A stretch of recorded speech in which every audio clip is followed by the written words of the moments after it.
jeune ba retraite zamba bantoma zamba milimo ya basakoli manati nini kolembana nango kobola nini jova okoka te kosilisa probleme nini goliete nini yango efelo nini okoka te kokwisa talanga mwana nakomi na suka. Mbote na bandeko nyonso bisika bozali bozolanda biso tika kolo Yesu apambola bino tika ngolu ya Nzambe bilobi chaque matin l'Éternel renouvelle sa bonté et sa compassion tika lisusu na mukwalelo Nzambe basuko renouveler bonté na ye na vie na yo pe compassion na ye bisika bozali et bozali pamboli makasi po ezali loba na Nzambe. Au micro, c'est le pasteur Mukindi Kabea, pasteur d'église Med, aux zones. Que Dieu vous bénisse, Bisika Bozali. Nabi que vous ayez belé, Bolanda Biso Solelo. Nabi que Nzambe, Akosimba yo, ici Kozali, Aokangola yo, pe Akosala Bikamo a belé. Na vie, na yo, pe na vie abatu belé, Baolanda Biso. Merci na bande konyo so ba pe sarabiso confiance. O bazolanda biso pe ba benga kabiso. Na ba problème na bango, na ba kana bango. Na ba difficulté bazo se retrouve ba kutana nango o ba benga rabiso to bonde la pona bango lokwa ba mamu supe na Braza pe na Kinshasa ba papa na ba commune ya 24 commune na ville ya Kinshasa o bazo benga pe biso pe lelo su ba ko benga biso.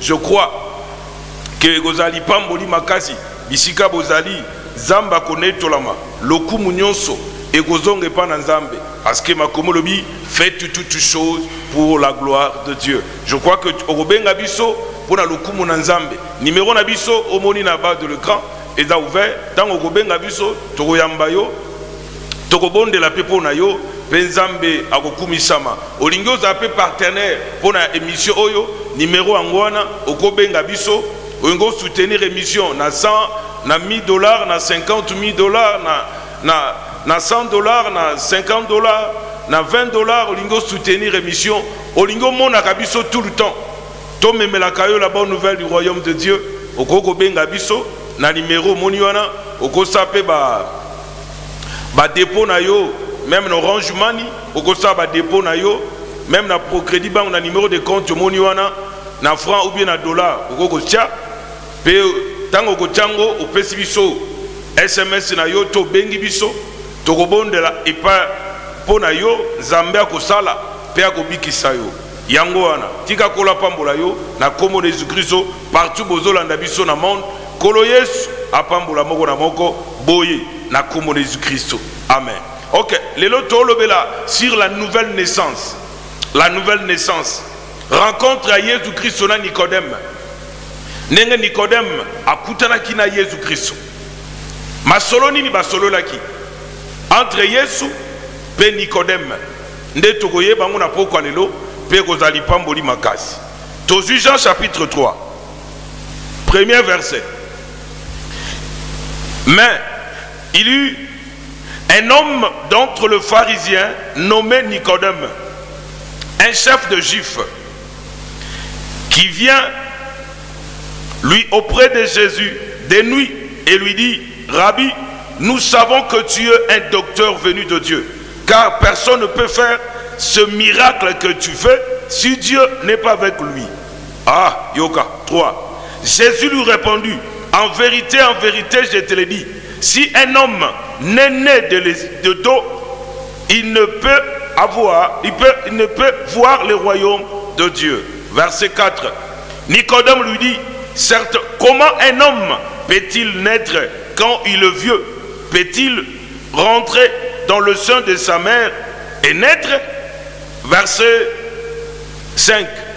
Jésus répondit: en vérité, je te le dis, si un homme est né d'eau et de l'esprit, il ne peut entrer dans le royaume de Dieu. Verset 6. Ce qui est né de la chair est chair, et ce qui est né de l'esprit est esprit. Et verset 7.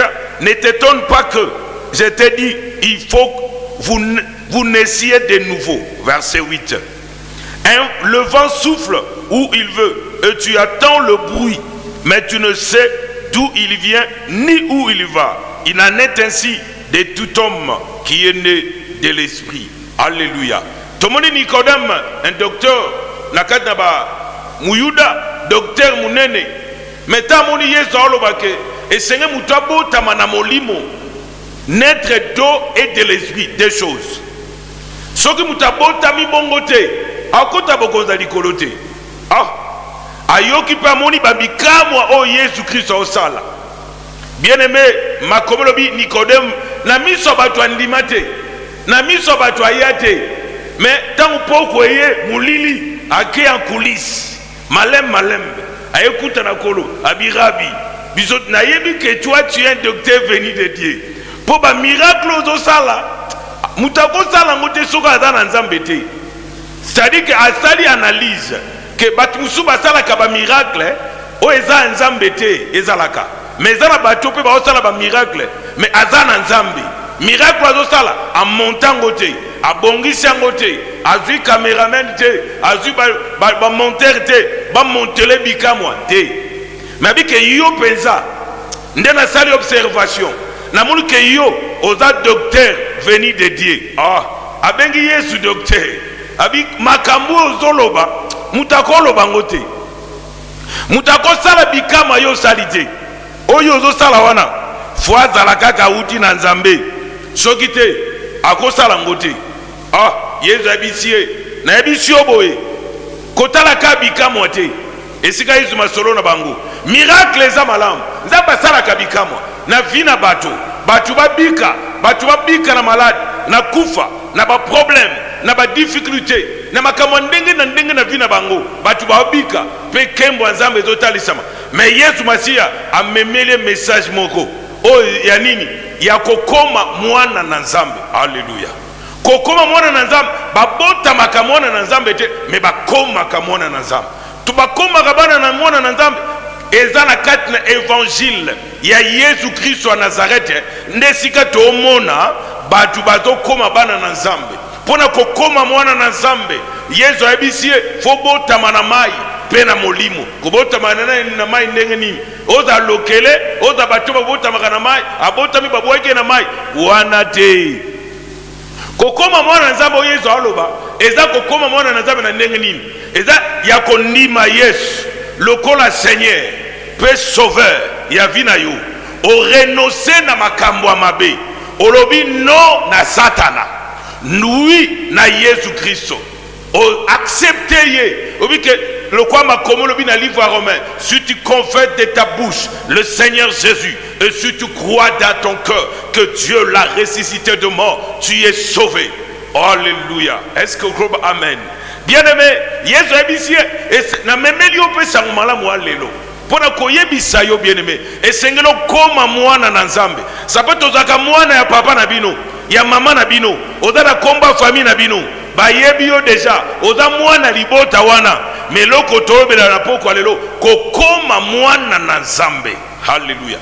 Kokende église za kokoma mwana na nzambe te kosalela nzambe olipite kokoma mwana na nzambe kopesa offrande dimension de grâce olipite kokoma na nzambe mais chose du départ le commencement tolobela ezake olobi na liambi Yesu ondimi etadamu na ya via malamu te otambolaka nango olingi koyamba Yesu lokola Seigneur pe sauveur ya vina eza danger osalela nzambe me okutana na nzambe ngote obongula mutema te oyebi ete okwambrie batu na kati évangile okwambrie batu na TV to na radio okwambrie batu na église okodistraire bato po zamba ngo zolobela yo yebi ete okutana na ete oyamba ete aza Seigneur ya vina yote aza sauveur ya vina yote ndenge nini okoba kokoma mwana na nzambe okoma na nzambe po papa na bino aza pasteur mama na bino aza pasteur papa na bino aza prophète docteur évangéliste diacre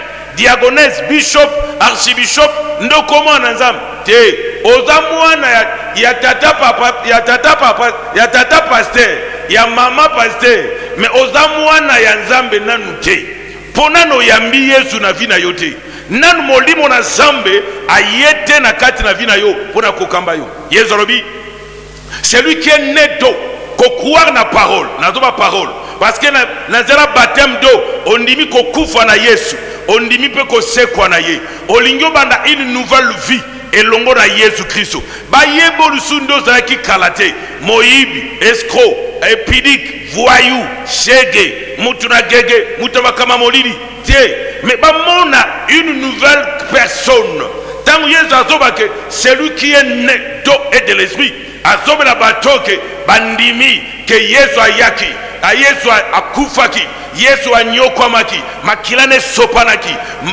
akufaki pe asekui sima mikolo misato pe azana bomoi ke yenda za nzela yenda za solo yenda za bomoi oya ye pana ye akobika akomone longa nzambe na kati ya vi na ye. Est-ce que okoloba amen loba lisusu amen ko changer chaîne telanda ozala béni makomelobi celui qui est né d'eau kokwa kokufa na Yesu pe kosekwa kokufa na Yesu eza par le voie de la baptême d'eau oh batisami na mai bala olali bakotio na mai pe ba batisio au nom de Jésus-Christ de Nazareth o kufi pe oseku na Yesu na nzela baptême eloko mibale kokoma mwana na Nzambe o Yesu azoloba na kati ya verso abi celui qui est né d'eau et de l'esprit. OK eloko mususu na kati na eloko tant obondela pona bandeko mususu o senti na kati na bango Saint-Esprit azate bazokanga trop baosambela même hier tozana bandeko mususu na kati ya kobondela tant na tie maboko atana besoin do à Saint-Esprit mais tant na tie maboko na moni kati na ye plénitude ya Saint-Esprit azate la bisie yo faut la otondisama na molimo tango kotondisama na molimo et molimo mo santo abando kosala kati na yo. Donc un chrétien il est une personne qui est conduit par le Saint-Esprit, pas par le règlement d'ordre intérieur ou bien extérieur. Il y a une ngomba, il y a organisation humaine des hommes, non, mais des hommes conduits par le Saint-Esprit. Tout enfant de Dieu, c'est-à-dire que tu as accepté Jésus-Christ comme Seigneur et Sauveur de ta vie. Tu es conduit par le Saint-Esprit. Tu es rempli du Saint-Esprit. Tu es conduit par le Saint-Esprit. Makomelobi na Actes chapitre 2, Makomelobi, ils furent tous remplis du Saint-Esprit. Bien aimé, l'âme suyo zolananga, oza rempli na kofinga, na moyibi, na lokuta, na makamba mabe, na koboma batu, na kotangisa makila, na makamba lokuta, na ba fausse accusation, na makamba molili, oyena bondoki na yo, kino néglise. Ozomona batu musuba ena etonga na nzambe, lokoa Nicodème pe, yeba yaki l'église, azaki docteur de la loi, mais azaki docteur ya koyeba nanu kolote na vina ye. Ayambaki nanu Yesu na vina yete. Yango yaki na nenga police. Même si on peut dans la coulisse et si on a la chambre, na salon partout za yomoko, ozolanda bi, osu makamni na lo. Bien aimé, na iso mamba solo. Odotenga na livre Jean chapitre 3. Kolo ayebisiye, o abotami na molimo, kokoma mwana na nzambe. Un enfant de Dieu qui est conduit par le Saint-Esprit. Un jour, ndekomo na mona bango bazo sambela, toye na kutela bon to solo la. Na tunie yo bonde la gandenga ni.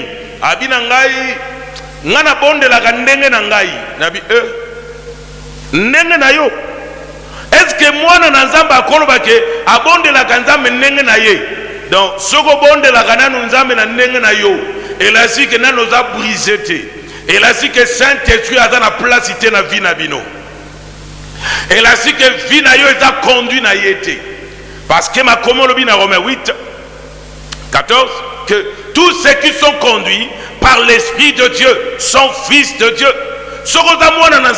Tu dois être conduit par le Saint-Esprit. Tu dois écouter le Saint-Esprit.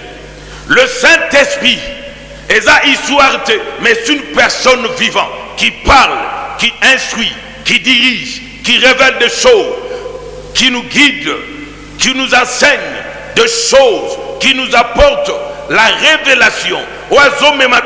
Dimension Nzambe parce que Dieu est esprit. Comment yo kobele la Nzambe aza molimo mais yo za trop charnel. Ndengeni. Ndengeni. Makomelobi que celui qui est né de l'esprit. Nazolo bela batu onyo swala nanga na tango. Partout aux ali. Nazoba koza la mono aza conduit na Saint-Esprit. Nabisi ta mamo yo nanu molimo na Nzamba zo kambote. Tu as besoin du Saint-Esprit. Toi qui me suis, partout tu es. Tu as besoin d'être conduit par le Saint-Esprit. pas par l'association ya batu ba organisé, non. Mais nazobake on a conduit par le Saint-Esprit. Yango na Jean chapitre 4 kolo yezolobi Dieu cherche les adorateurs qui adorent Dieu en esprit et en vérité.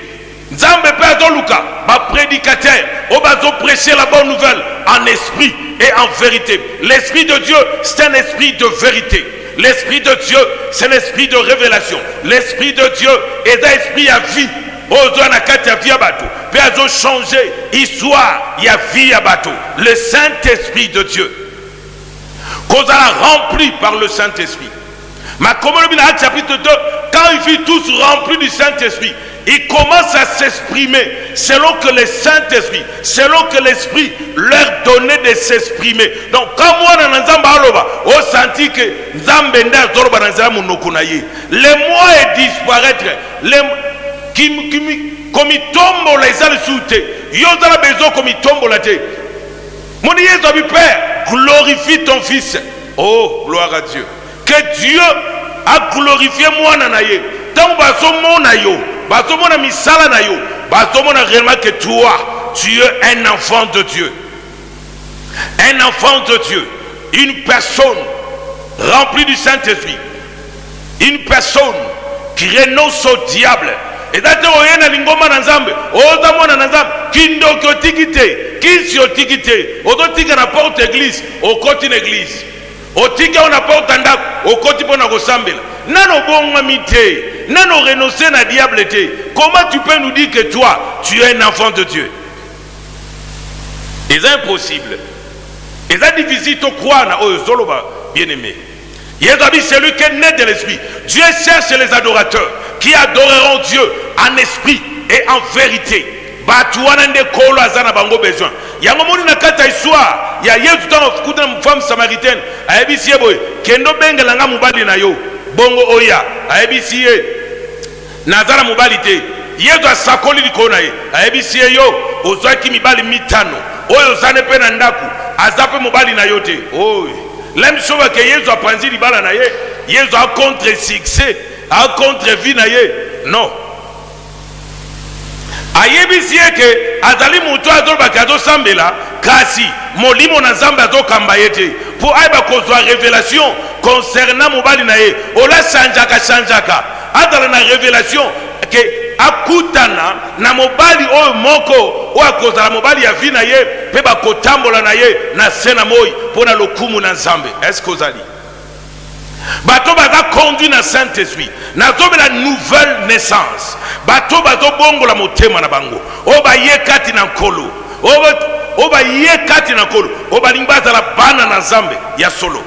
Est-ce que ozolandanga bien aimé kokoma mwana na nzambe kobongwama Yesu ayebisi ye oyo zane wana aza mpe mobali na yo te sapete yo linga basakolelo makamba bien bafabrike prophétie moko boye mpe basakoleli yo biso toza bongo te biso tosakolaka bongo te biso tosakola makambo eza vrai so toyebisi yo atotie tembe ata lobi okomona yango ekosalama ata nsima lobi okosalama ekosalama. Il y a des prophéties tosakola likona bato mosusu bandima te mais 10 ans après 5 ans 3 ans une année 1 mois semaine bamakambo tosakola ekokisama okoboya mondeni mpo matata lezali.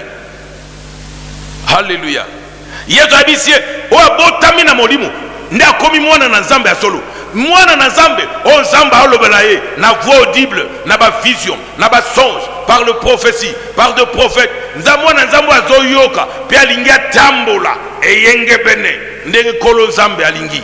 Yesu abisi o tani wana 5e mari o changeaka lemso tolandanga o changea basi ebele mibali ebele o changea bafiancé ebele o change ti sikoyo ozo change sapate ndenge ozolandanga wana oza na 6e fiancé 7e 10e 8e bato bazwa na lingomba baye mpo na koluka nzambe me baye te mpo yokomisa bango bamakangu na yo non lokwa bande na Eliya bango bayebaki nzambe te me bango bayelaki nde bondumba na eglise baye mpo baye kosuye temple ya nzambe yango nzambe asepelaki na bango te yango kopamela sengeli kopamela baye bazotambola lokola molimo na nzambe alingi te okoti na mosala na nzambe okoti lokola ramasi oyo okoti na loyenge ozosalela nzambe kaka na loyenge me oyebi ye nanu te obongola nanu motema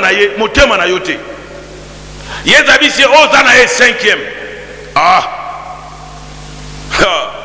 Quelle prophétie! Yoroba, ngalinga ba prophétie ndenge wana te. Olinga prophétie ndeni. Prophétie ba kopesa te lokola yo lingi. Lokola nzamba za tata na yo. Tanga linga lobela yo. Akolobela yo soki danger ezali, akoloba na yo. Soki malamu eza, akoloba na yo. Soki esengo eza, akoloba na yo. Yango kola bisie ko botama na molimo. Numéro na biso eza ouvert. Okobenga biso pona lokumu nzambe. Pe okokumisa Yesu Christ de Nazareth. Kola konetolama kati na yo. Celui qui est né de Dieu. La nouvelle naissance. Ndena olobela lelo. La nouvelle naissance. Nouvelle naissance. Ezape kobotama ya makambo malamu e na vie ya bato. Na badomeni nyonso ya vie na bango. La nouvelle naissance. C'est-à-dire une vie nouvelle. Oebandi na kati na bato. La nouvelle naissance. Nicodème azalaki na kati ya ignorance, mais tango ayaki koluka nkolo na ndenga kulisi. Sabete yoza mokonzi. Sabete omona ke na miso bato koyate na tana ndenga kulisi yaka tokoteya yo. Tokochoma bo. Tokoyambiso Yesu. Lokola Seigneur, Père Sauveur, ya bomona yo, Père Nzambe. Akonetolama na kati na nyonso. Verset 8. Le vent souffle où il veut et tu attends le bruit, mais tu ne sais d'où il vient. Mutoa botami na molimo akomi lokola vent. Yangoma koma lobi, celui qui est né de l'esprit, il est comme un vent. Lokola mon peuple, obatu bako kangayete, obako kangayete, obatu bako limité, mais ça vent, il souffle où il veut. Et si ka totala siko wana yoka.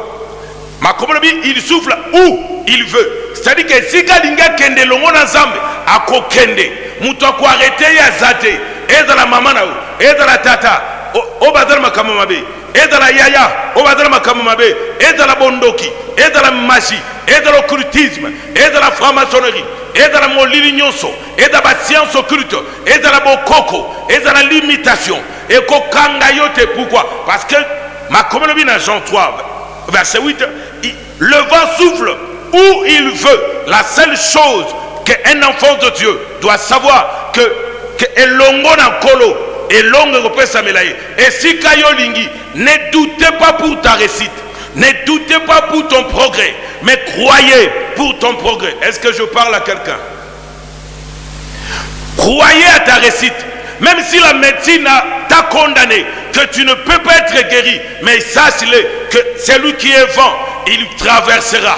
La maladie ne peut pas l'empêcher de recevoir la guérison. Le monde ne peut pas l'empêcher. L'organisation humaine des hommes ne peut pas l'empêcher d'aller de l'avant. Mais avec Dieu, tout est possible à celui qui croit en Jésus-Christ, notre Seigneur et notre Sauveur. Est-ce que tu comprends, bien-aimé? C'est pourquoi ma komolobi, le vent souffle où il veut. Donc okokende liboso yo mtolandanga na bonde lake yo lokola vent lokola botama na molimo na zamba za kati na yo azwa place kati na yo. Tu dois aller de l'avant. Si tu es malade, je prie maintenant, touche là où tu es malade, je prie, Père, guéris toute personne qui me suit maintenant, qui est malade, qu'il soit guéri, libéré de toute la prison du diable au nom de Jésus. Si tu n'as jamais reçu le Seigneur Jésus dans ta vie, répète après moi, du Seigneur Jésus, je reconnais mes fautes. Aujourd'hui, je renonce au diable, je renonce au péché, je renonce au mal.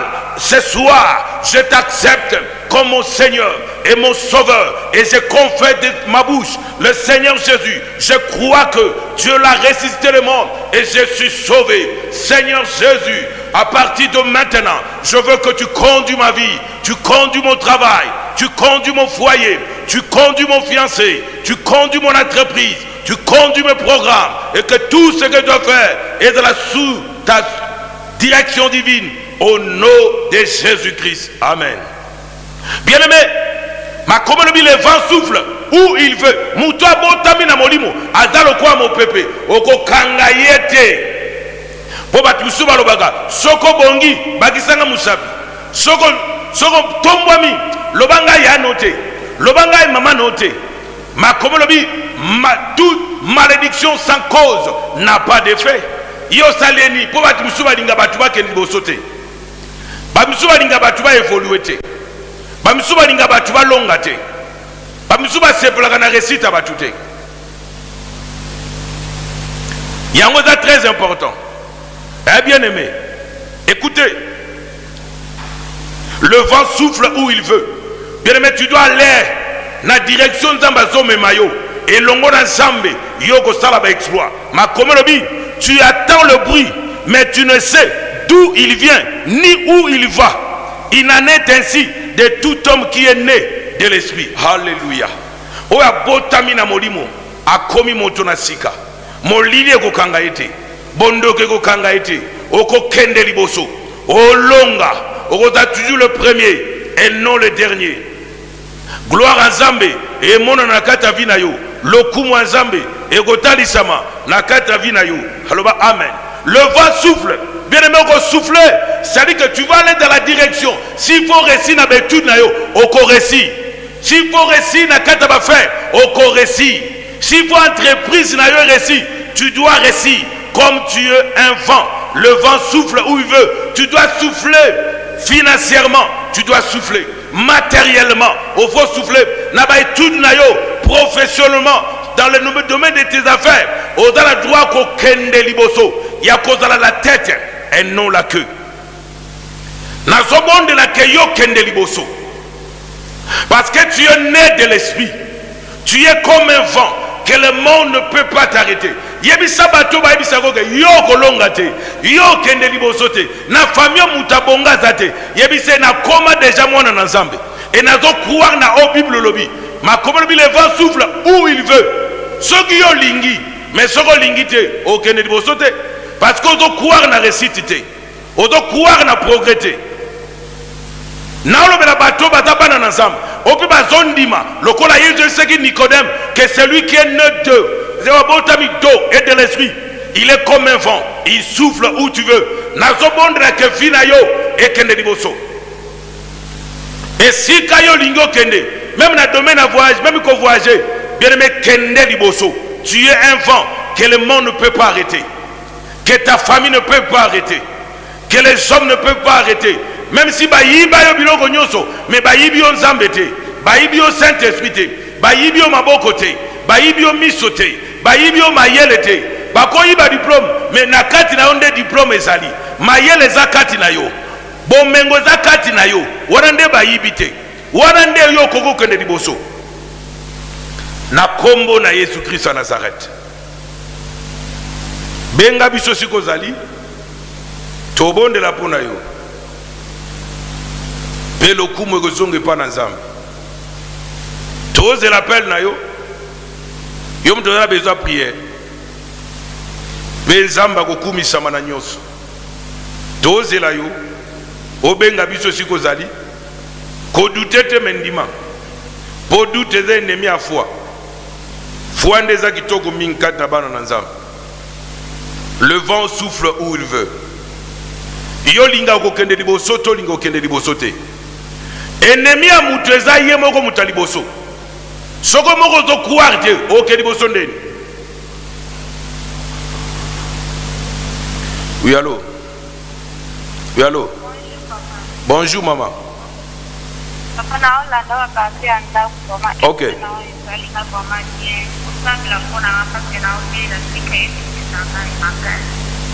Ok, tu bonde la pona yo. Père, guéris ma soeur. Tika si craignos c'est quoi arrêter ndeko.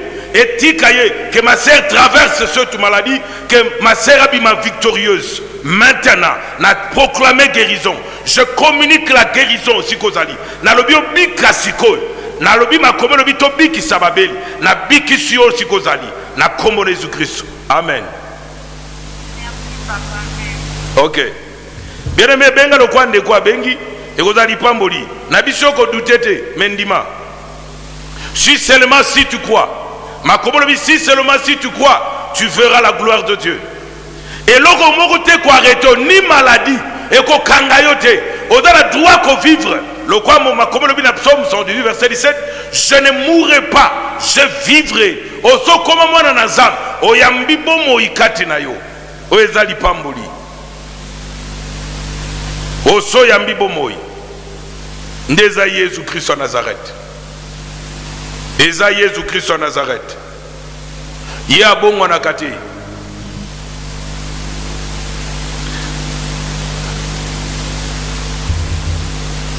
Benga bien-aimé, kobipete mende benga.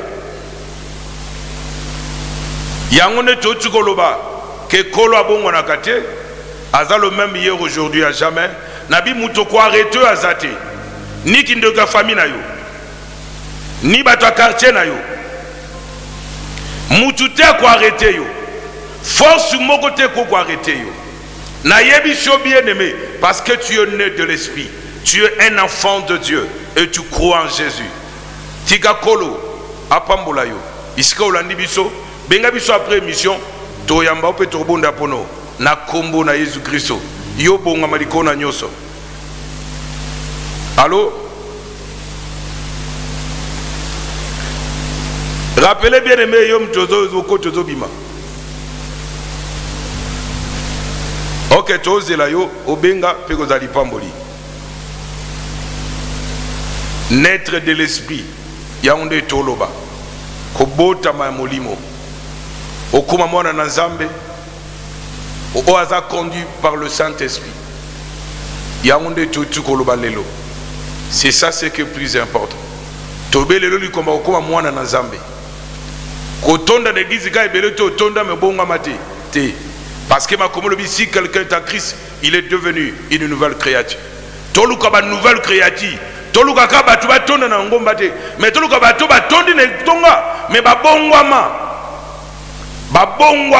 bangonde toluka bangonde tolobela lelo yom tozonga kisima longwa na mulongo distraction kota na mulongo obandaki le msubia na makambo nkolo mais obungi zonga na molongo pona lokumu ekozonga epa na Nzambe zonga na molongo zonga na nzela na Nzambe pona yo muto ozonga sima okoma chrétien o azonga sima na belelo zonga na kata molongo pe lipamboli ekozonga ekotalisama lipamboli ekozonga kati na yo yango wana o est très important tolobelelo kobotama na molimo le réveil de la nouvelle naissance kati na bato c'est ça ce qui est très important tika kolo Yesu o atin asaki yo zala olanda biso apambola yo akanisa yo et à la prochaine numéro tokokuta na lisusu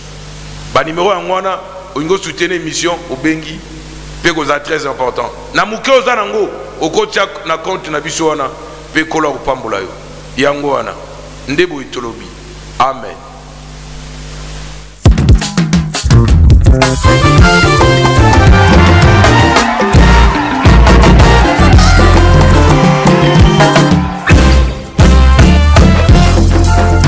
yosa monene papa otonda na nguya yanga bita mokonzi nkumu monene naluka yo na bangomba baveye bajene barete zamba bantoma zamba milimo ya basakoli manati nini kolembana nango ye kobola nini joba okoka te kosilisa probleme nini goliate nini yango efelo nini okoka te kokwisa talanga mwana nakomi na suka